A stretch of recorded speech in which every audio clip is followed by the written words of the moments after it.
வணக்கம் நண்பர்களே. இன்று உங்கள் சிறுதானிய உற்பத்தி வணிகத்தில் உங்களுக்கு தேவைப்படும் வெவ்வேறு நபர்களைப் பற்றி அறிந்து கொள்வோம். அவர்களின் பங்குகளை புரிந்துகொள்வது உங்கள் வணிகத்தை புத்திசாலித்தனமாக வளர்க்க உதவும். பணியமர்த்தல் உத்தியையும் நாங்கள் விவாதிப்போம். பணியமர்த்தல் செயல்முறையை எவ்வாறு படிப்படியாக அகற்றுவது, இதனால் உங்கள் செலவுகள் கட்டுப்பாட்டில் இருக்கும், மேலும் நீங்கள் லாபத்தை விரைவாக அடைவீர்கள். தொழிலாளர்கள் சரியாக எங்கு தேவைப்படுகிறார்கள் என்பதை பார்க்க தொழிற்சாலை மற்றும் இயந்திரங்களின் தளவமைப்புடன் தொடங்குவோம். முதலாவதாக, இயந்திர ஆபரேட்டர்கள் அவர்கள் இயந்திரங்களை இயக்குகிறார்கள் மற்றும் பராமரிக்கிறார்கள். இரண்டாவதாக, பேக்கேஜிங் மற்றும் லேபிளிங் ஊழியர்கள் அவர்கள் பேக்கேஜிங், லேபிளிங் ஆகியவற்றை கையாளுகிறார்கள் மற்றும் ஏற்றுமதிக்கு தயாரிப்புகளை தயாரிக்கிறார்கள்.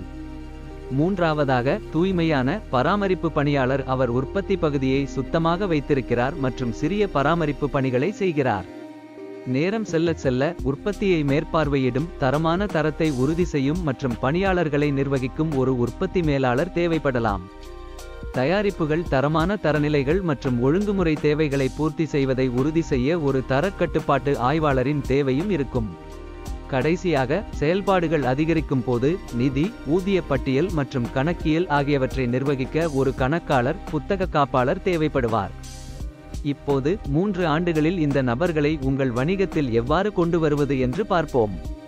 ஆண்டு 1இல் இயந்திரம் இயக்குதல், பேக்கிங் மற்றும் பராமரிப்பு பணிகளுக்கு குடும்ப உதவியுடன் தொடங்குங்கள். இது பணத்தை மிச்சப்படுத்துகிறது மற்றும் நீங்கள் கற்றுக்கொள்ள உதவுகிறது. 2 அல்லது 3 ஆண்டுகளில் வெளி ஊழியர்களை பெறுவது பற்றி நீங்கள் சிந்திக்கலாம். நீங்கள் 100 விழுக்காடு திறனை அடையும் போது ஆண்டு 2 அல்லது 3இல் தரக்கட்டுப்பாட்டு ஆய்வுக்கு ஒருவரை பணியமர்த்தவும்.